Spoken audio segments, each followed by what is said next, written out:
So I'd like to start actually by hearing from two of you.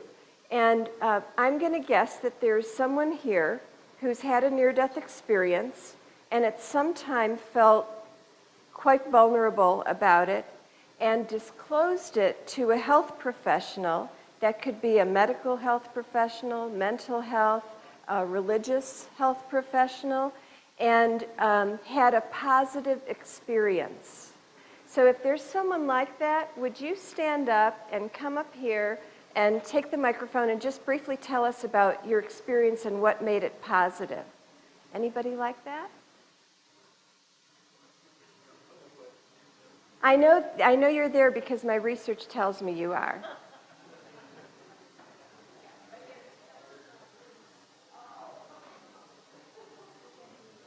Thank you.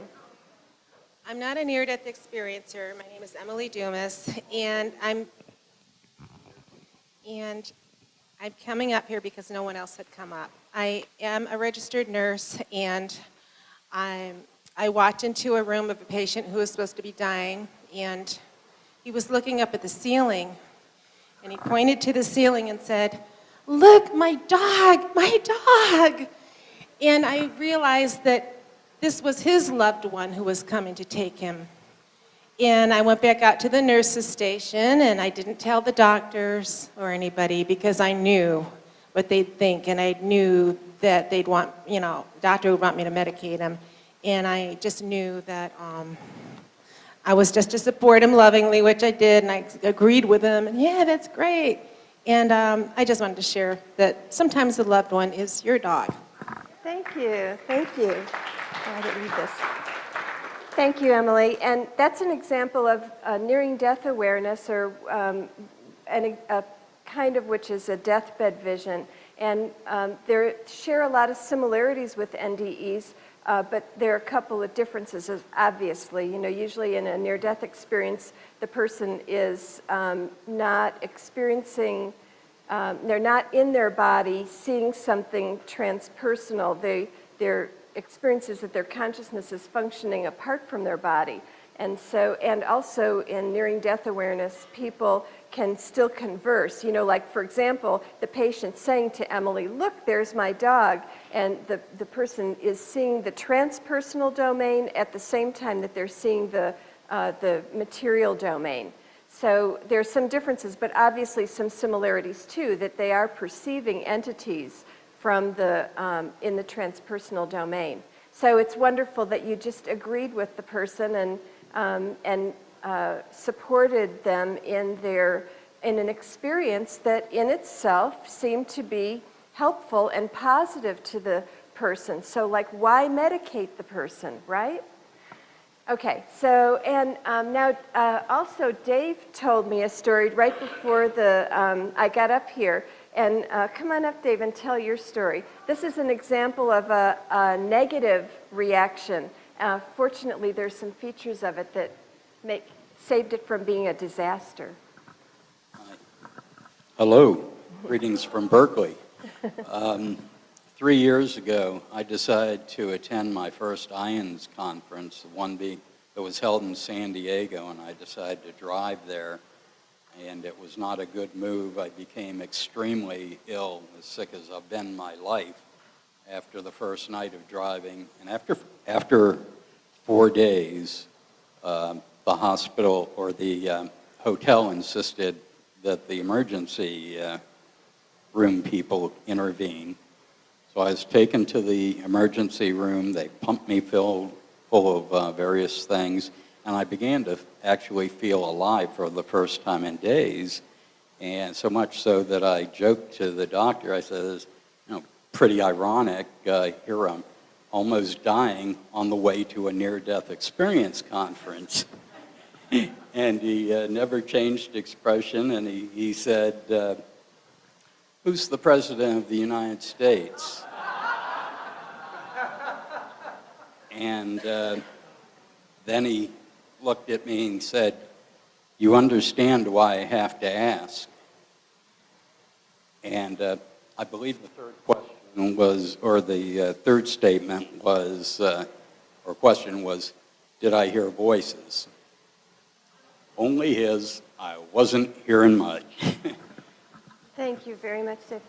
Now, it's funny, but if Dave had really had a near-death experience and got that response, it would not be funny at all for the NDER. Because one of the things we know is that, that when a person discloses their near-death experience and gets a negative response, there's a very good chance that they will not talk about it again for a long time.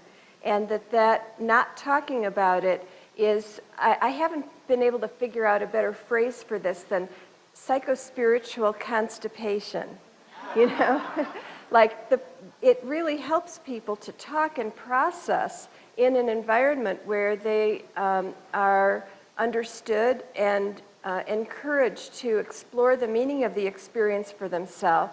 And if they aren't able to do that, it becomes kind of stuck. They get kind of stuck.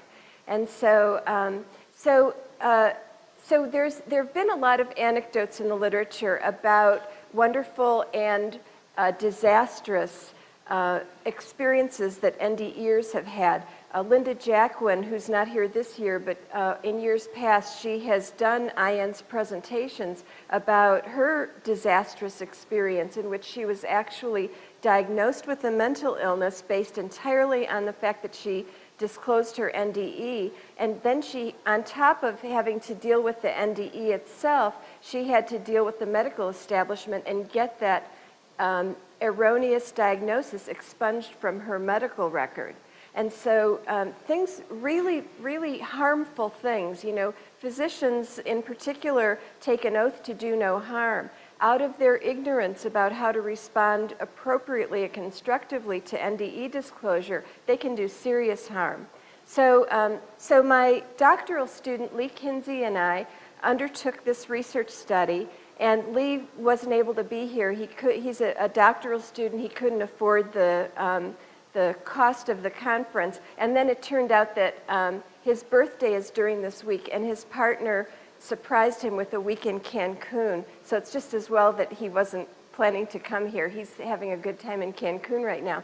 But he did a lot of the number crunching and a lot of the mechanics of our study. So this is what I'm going to tell you about, what we learned about disclosure of near-death experiences. This is NDErs' own experiences, reporting on their experiences of disclosure. So the purpose of our study was that to date, the professional literature contains anecdotal data, indirect research data, and some small-scale studies of NDErs' experiences of disclosing their NDEs to healthcare professionals, but no large-scale study using quantitative methods to assess NDErs' experiences of disclosure. So that's what we wanted to do, a large-scale study. So our method was, we of course first got approval from at our university to do this research on human subjects, and we then invited participants through NDE groups including IANDS and the NDER, the Near Death Experience Research Foundation. Bruce Grayson helped us with his sort of corral of NDErs who are willing to participate in research. And we posted an advertisement on Facebook that targeted groups interested in NDEs and other spiritual phenomena. Is anybody here who remembers actually participating in a study where you talked about disclosure of NDEs to healthcare professionals? Well, I see one hand anyway. Thank you. And so we created a survey online via Qualtrics. If you're familiar with SurveyMonkey, Qualtrics is the academic SurveyMonkey.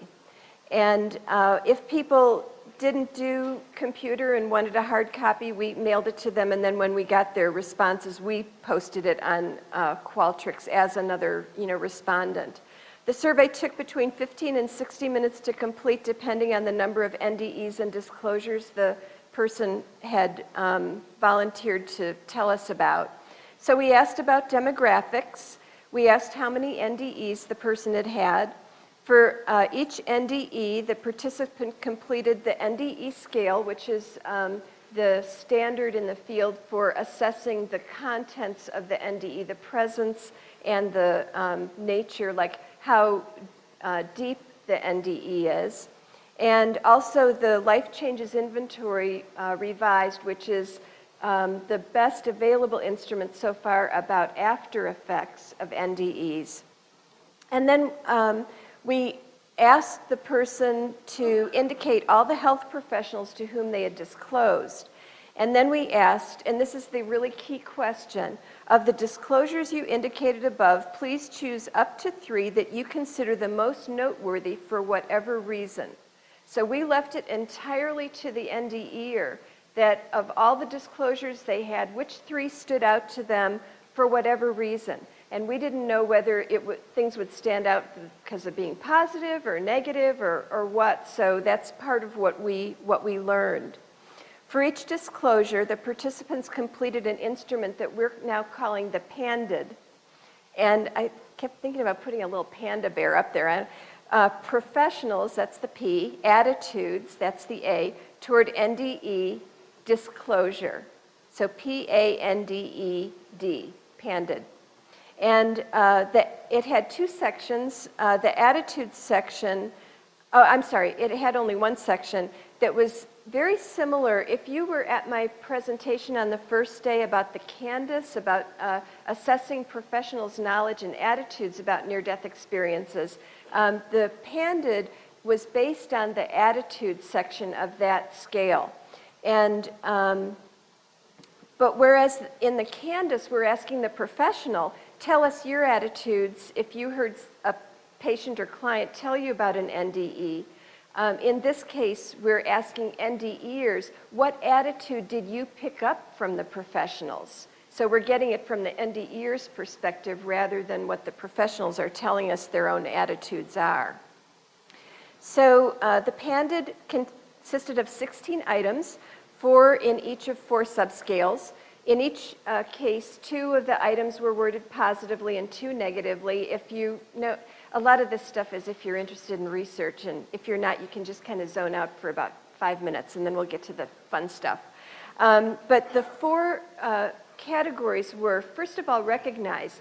What we're asking the NDEer is, did it seem to you like the professional recognized what you described as a kind of experience that people sometimes have, and even maybe recognized that it was a near-death experience, and labeled it maybe as a near-death experience?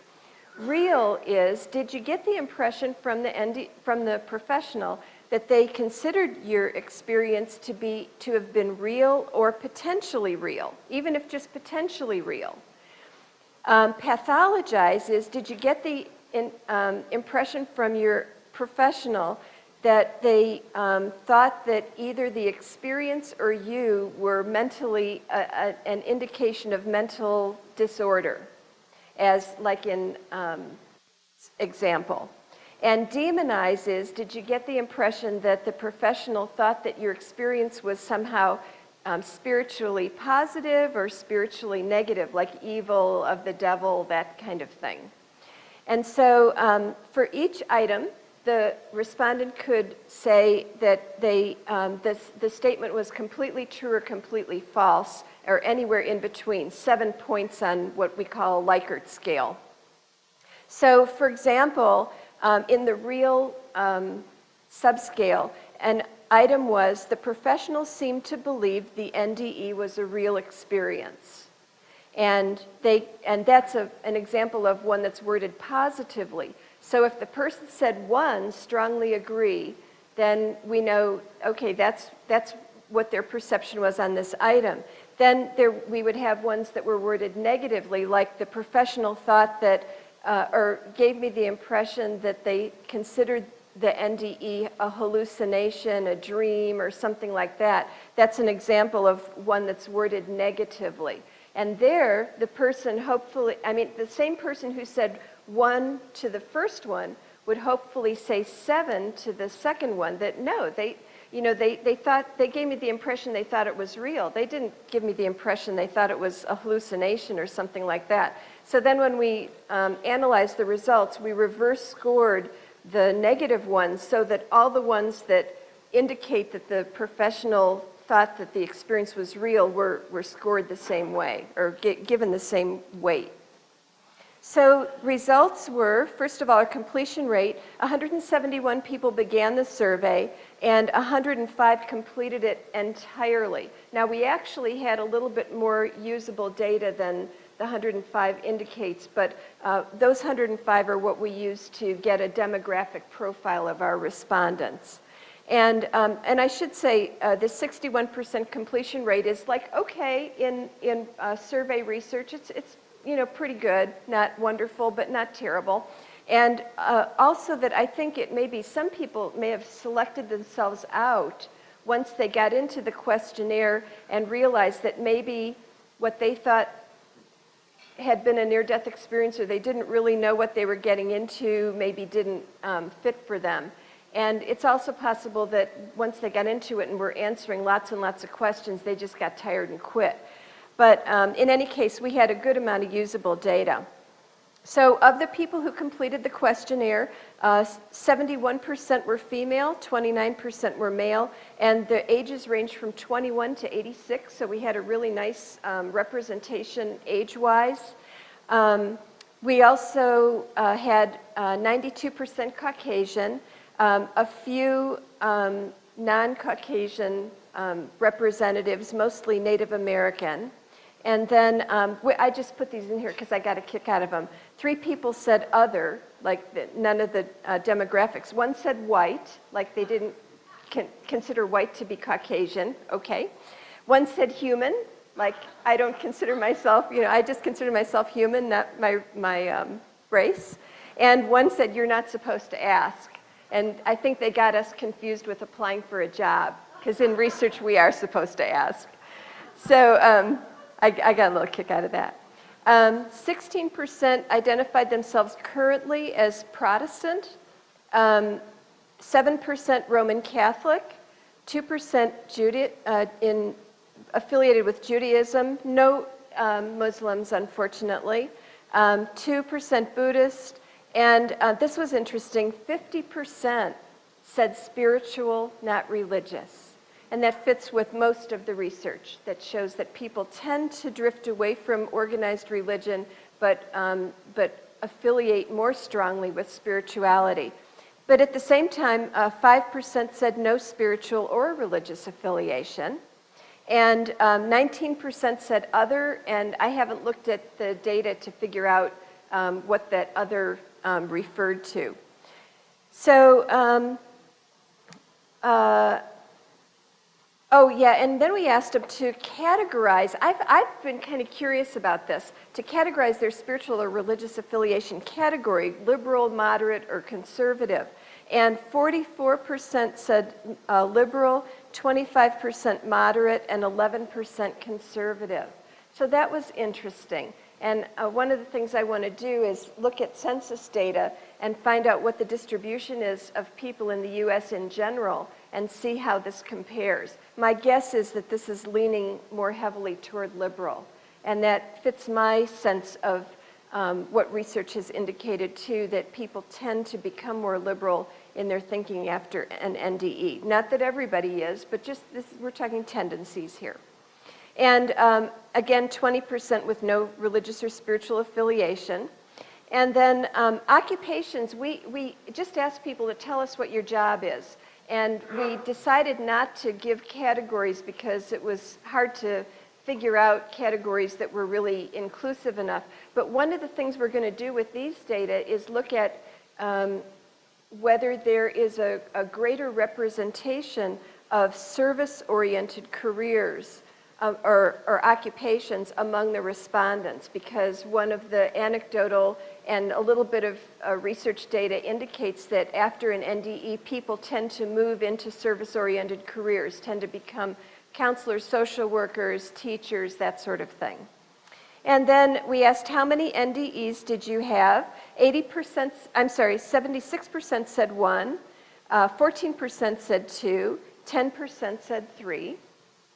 And one of the things we have to do before we analyze data is make sure that our our responses are reliable. And the way to do that is through a statistic called Cronbach's alpha, which is actually a kind of correlation. And what you look for is an alpha of 0.8 or higher is considered excellent.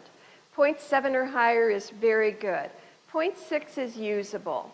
Anything below 0.6 is not. So our Cronbach's alpha on the NDE scale, now this is Grayson's scale that assesses the presence and depth of an NDE, was good. And we wanted to do this partly because, actually, well, I'm going to be using these data in a self-serving way. After we calculated this, I got a rejection notice of a manuscript that I submitted where the person said that the NDE scale was outdated.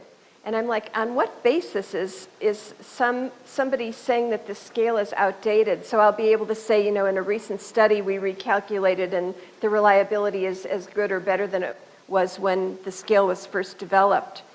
For the LCIR, it has, what is that, 10 or 9? Yeah, it has 9 what Ken Ring called value clusters. He didn't use the word subscales, he called it value clusters. That's what the VC stands for. And once again, if you look over these numbers, they look really good, except for death was 0.33.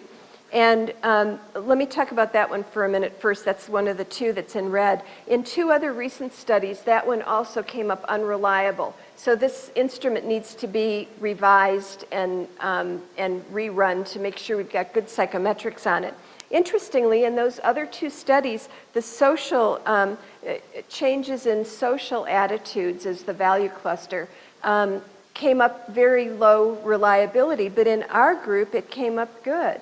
So I'm not quite sure what to make of that. But this instrument is still kind of in process, so we really didn't use it very much so far in our follow-up analyses, as you'll see here in a minute. For the PANDID, because it was a brand new instrument, we were really curious to see, and we got great reliability on it. So it's measuring something really consistently, and we assume, and I'll be showing you some things later, that indicate that it is also valid, that what we think we're measuring really is what we're measuring.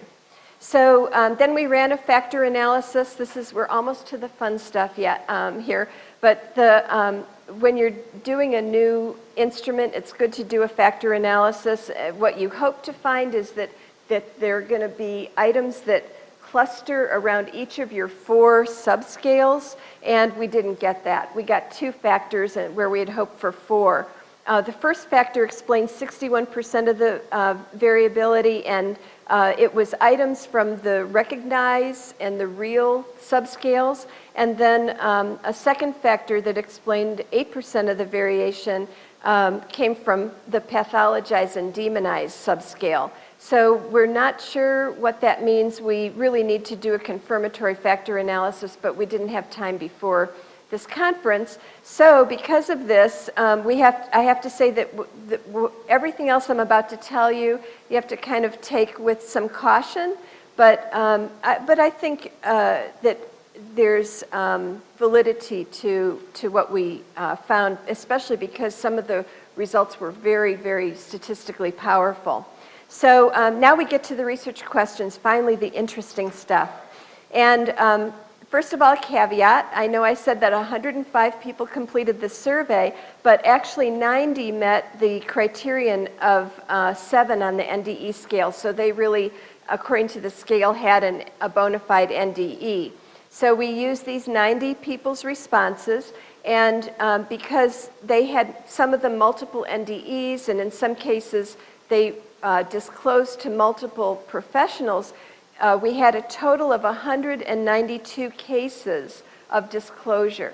So that's a really good number to be able to do some analysis on. 192 cases of disclosure of their NDEs to health professionals.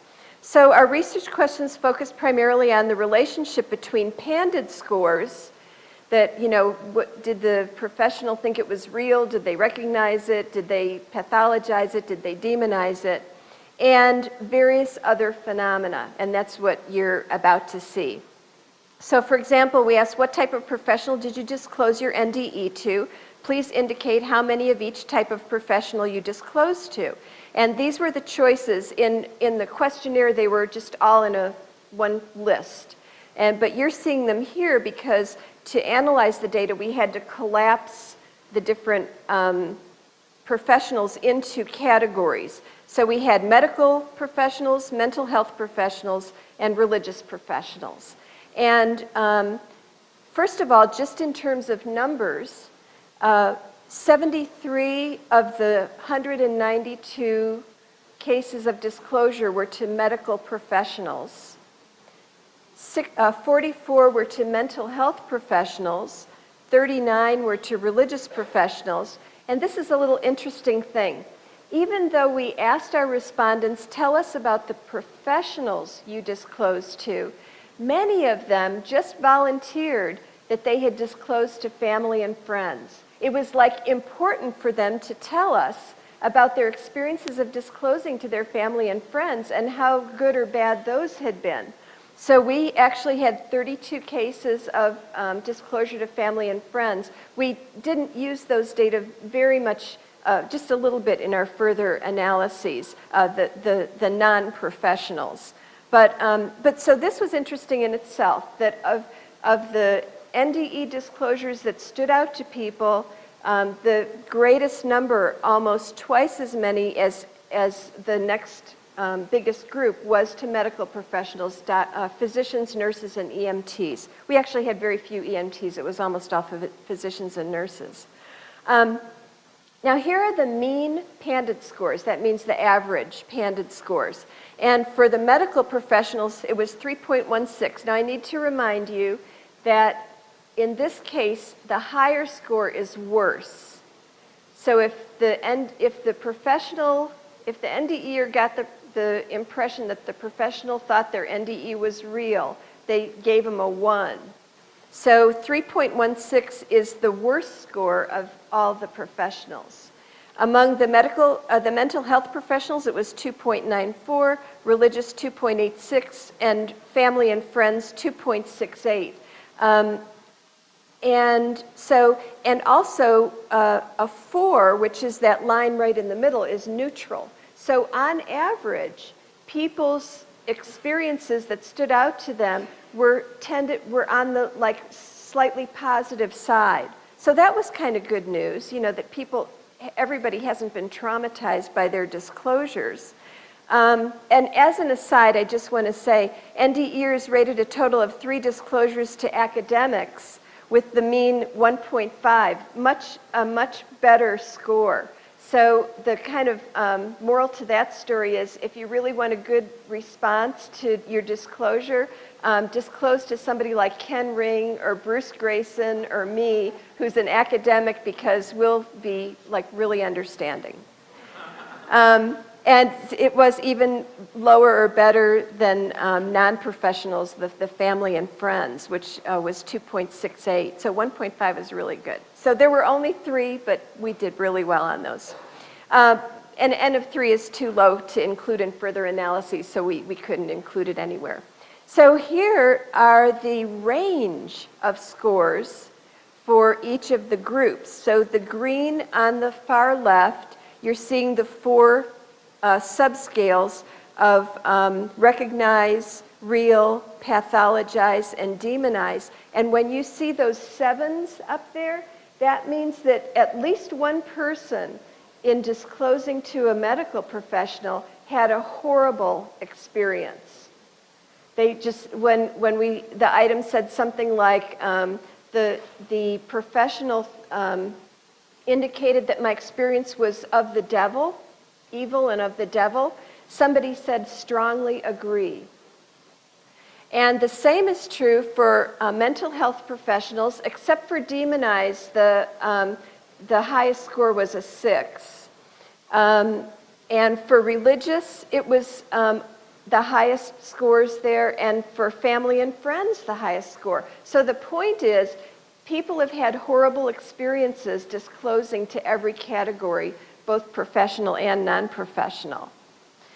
MANOVA, which is a kind of statistical analysis revealed no significant difference on the total score or any subscale scores between professionals. So even though the medical professionals got a slightly worse score, they really weren't significantly worse than the mental health professionals or even the family members. So there's a little difference there, but not statistically significant. And yeah, so no one group's responses were significantly better or worse than another's. The good news is that NDErs reported that on average, reactions to their disclosures were mildly positive. But the bad news is every professional category included reactions that NDErs rated as extremely negative. What year was your earliest NDE? One of the things I wondered is maybe the people who've had their NDEs more recently have had better experiences because now there's information out there in the literature. We've made some attempts to get professionals educated and that sort of thing, and maybe it's getting better. So the years of NDEs that with people for whom we had PANDED scores ranged from 1934 to 2010. So that was pretty good range to be able to to find a difference if there was one. But linear regression revealed that the year did not significantly predict PANDED scores. So what that means is it hasn't gotten better. People whose NDEs occurred in 1934 were just as likely to have a positive or negative disclosure experience as somebody in 2010. And so what that means is we really have a lot of work to do to educate professionals so that people are not having these bad experiences of disclosure experiences. So NDErs' views of professionals' responses haven't changed significantly over the past 80 years. I do have to make a caveat that we didn't ask them what year they disclosed their NDE. We made the assumption that if they had their NDE earlier, that they disclosed it earlier. And that may not be technically true, but we forgot to ask them what year they disclosed the NDE. So we have to go on the basis of when the NDE occurred. How soon after your NDE did you disclose it to the professional? This was kind of interesting to me. They could answer immediately, within a day, a week, a month, a year, or after more than a year. And here's how it came out. Immediately is on your left, 9.6%. Within a day, 6.4%. Within a week, another 6.4%. Within a month, 11.5%. Within a year, 13.5%. And after a year, 52.6. Now this doesn't mean this is when they actually first disclose their NDE. Remember, these are the NDE disclosures that stood out to them for whatever reason. So for at least half of people, the NDE disclosures that stood out to them were ones that they made more than a year after they had the experience. So what we also found was that there was no significant difference in PANDED scores, whether they disclosed immediately or a year later. So what that means is the quality of professionals' responses didn't vary based on whether it was an earlier or later disclosure for the NDEer. And one of the things that you can take away from this is that NDEers could still be harmed with an NDE disclosure they made more than a year after the NDE. So it's not like after time goes by, people get toughened up and they can't be hurt anymore by how other people react. That is not true. They definitely still can be. So when NDEers disclosed, and also we found that time of disclosure was significantly related to health professionals, and this will be kind of a duh, of course this makes sense. NDEers disclosed their NDEs significantly sooner to medical professionals than to mental health or religious professionals. Does that make sense to you? Yeah, because probably as soon as they have the experience, then they disclose it to whoever's nearby, and who's nearby are the medical professionals.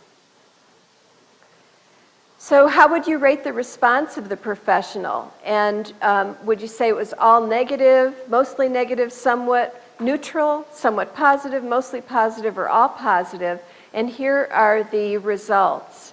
So as you can see on the right, the far right is all positive, the far left is all negative, and you saw before that the average was somewhat positive, so this fits that average.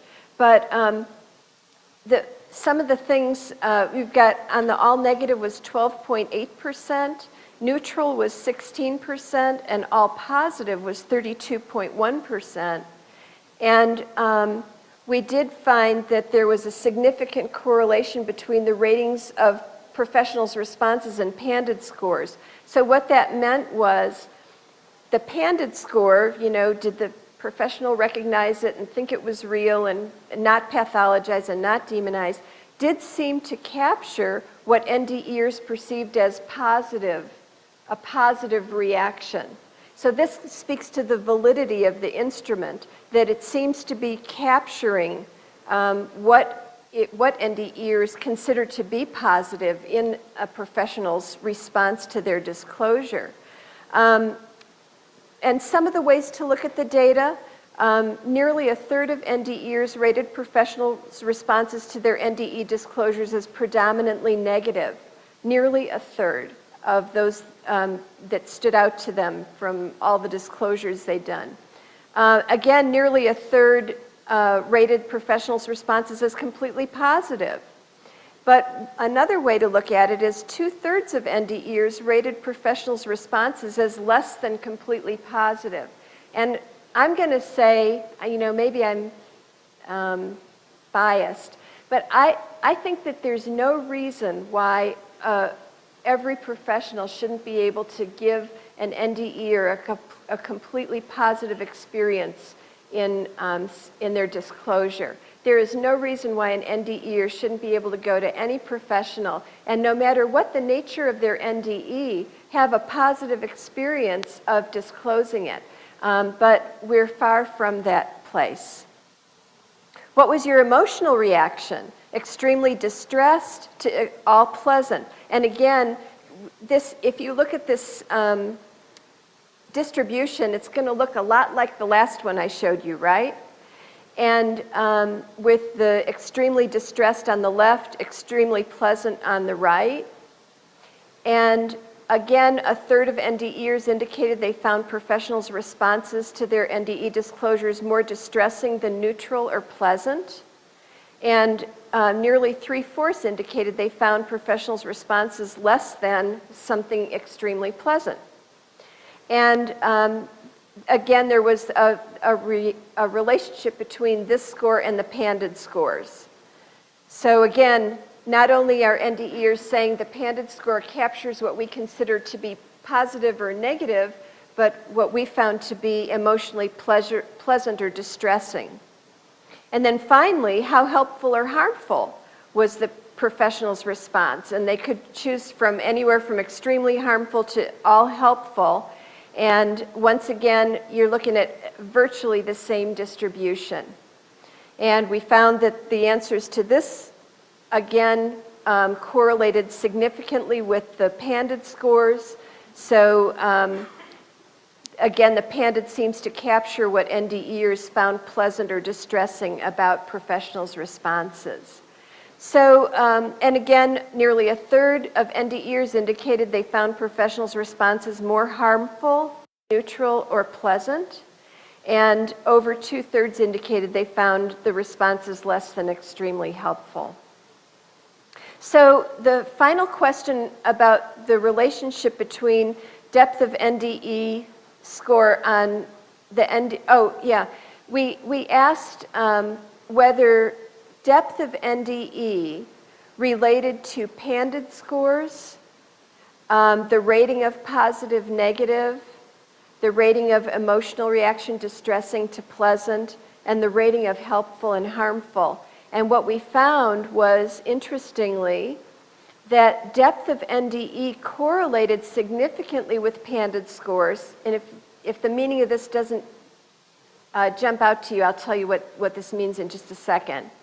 And with NDErs' ratings of their professionals' responses as positive or negative, and with their views of professionals' responses as helpful or harmful. So what this means is that the deeper the NDE, the greater the likelihood that NDErs perceived that professionals did not recognize their experiences, didn't consider them real, and did pathologize and or demonize them.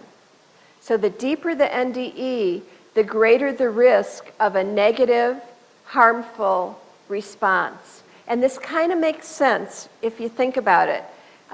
If all I did, when my car was rolling over in this car accident was leave my body, and then when the car landed, go back into my body, which is a relatively shallow, and I don't mean that to diminish it, but relative to some NDEs that have all these features, maybe a professional is less likely to pathologize that or that sort of thing. Whereas if I say, oh, I left my body and I saw my deceased grandfather and he took me through this tunnel and I went into a light and I experienced this unconditional love and I saw my future life and I saw past lives and then I went on to a city of knowledge and then I encountered a council of spiritual elders who told me that it wasn't my time and I had to go back. The more the person says, the more the professional may be prone to going, okay, and the more potential for a negative, harmful response. So, our conclusions, which we have to say are tentative. Among NDErs, most noteworthy experiences of NDE disclosure to professionals, positive, pleasant, helpful experiences did outweigh negative, distressing, harmful ones. So that's the good news.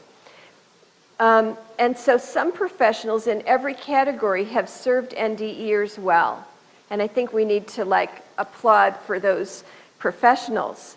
And what this also indicates is if some can do it, then more should be able to do it. So it's not impossible to respond in a helpful way. NDErs reported negative, distressing, harmful experiences of disclosure to every group of professionals and non-professionals. Every professional group needs help with knowledge and/or attitudes about NDEs, particularly deep NDEs. Professionals need to understand the depth, the many features that can be included in an NDE, and that research shows that NDEs, this is definitive research, that NDEs are not related to mental illness. And so when that physician said to Dave, you understand why I had to ask, who's the President of the United States right now, my answer is, no, I don't. I don't understand why you had to ask, because having a near-death experience itself is not an indication of mental illness. And so there's a lot to be still done with education. NDErs reported as many negative, distressing, harmful experiences in immediate disclosure as in disclosure a year or more after the NDE. And we already know this. NDE integration is a long-term process during which NDErs remain vulnerable to adverse effects from adverse responses to their NDE disclosure. Professionals' responses have not improved significantly despite increasing NDE information in the popular and even professional literature. So professionals need help with their knowledge and attitudes, and it needs to be focused on professional education and continuing education. And a final note, just the PANDA, because it's a new instrument, it seems to capture what NDErs consider negative, distressing, harmful in professionals' reactions, as well as what's helpful. And it shows excellent reliability, but the factor analysis kind of leaves it not a perfect instrument yet.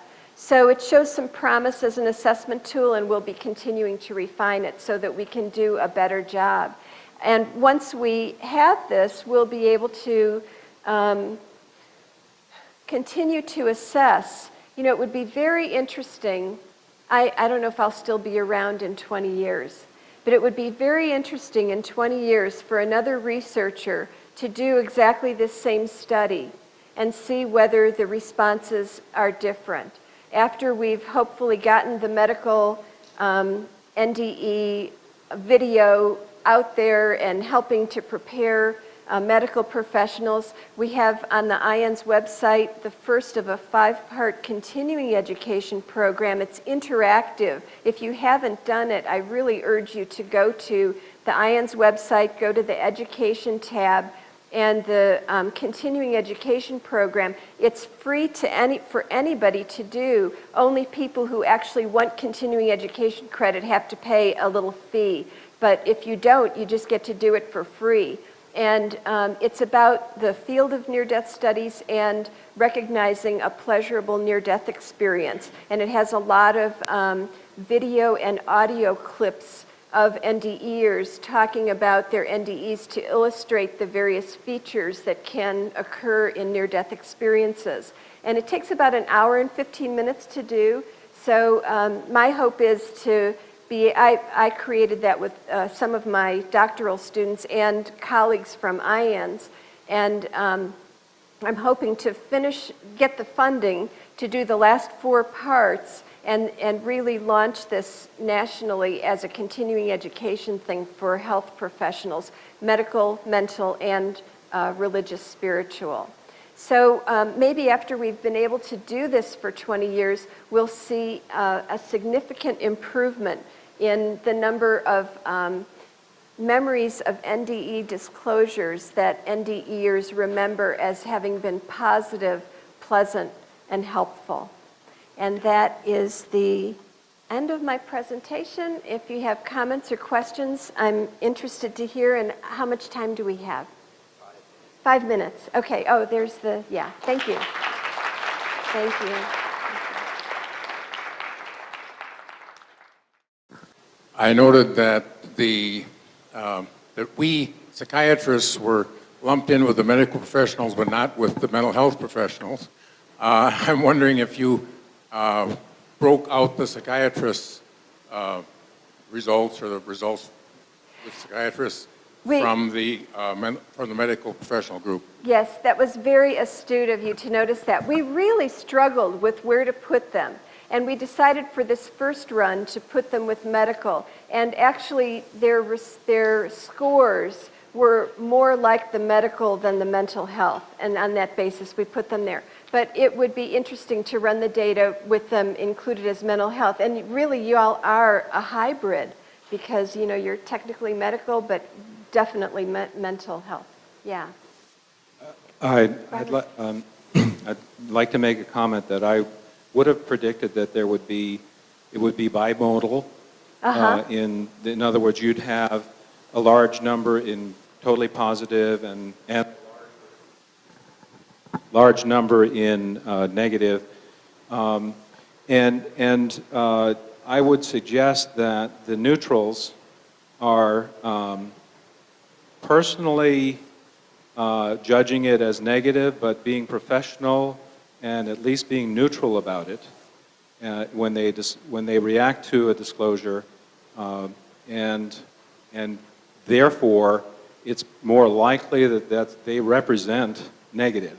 Yeah, that's an interesting point, Robert, that a neutral response is not really, well, it also is, they themselves rated it as not pleasant, not helpful, and not positive. And so that's a really good point. And some of the ways that I looked at the data really did kind of lump the neutral with the negative. Yeah. Right. And so it really, that would need to be verified that that's in fact the case, but... But it's a kind of point that we could make in our discussion, that a neutral, as far as I'm concerned, a neutral response is a negative one.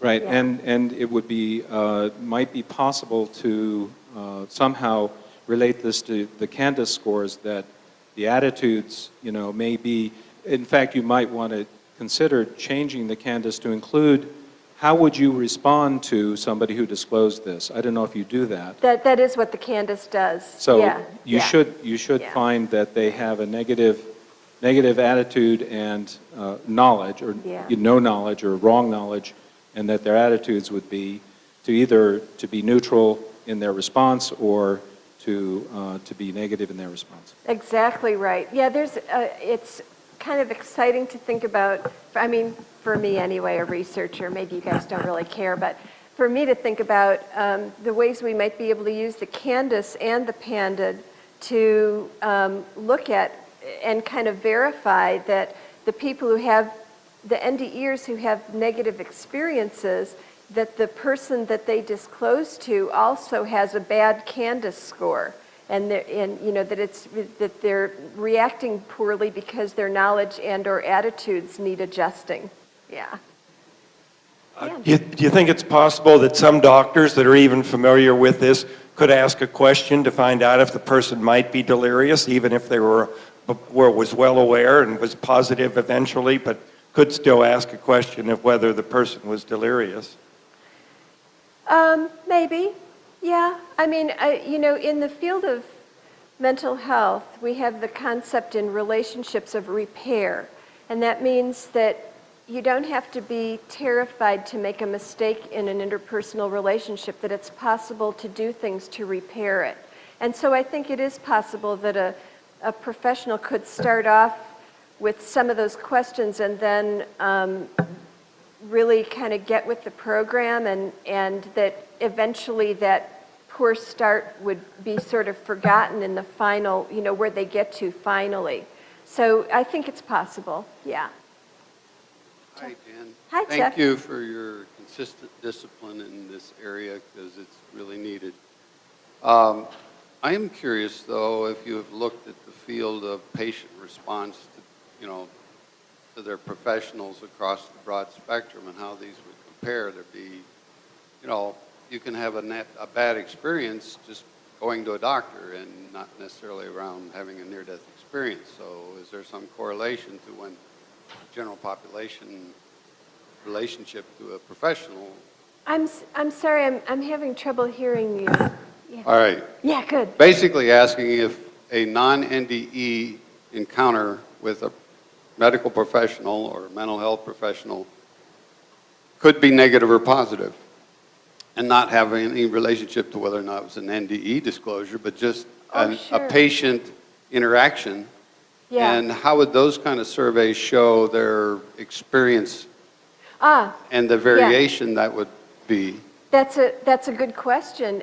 Maybe this distribution represents people's experiences overall of interacting with healthcare professionals. It's possible.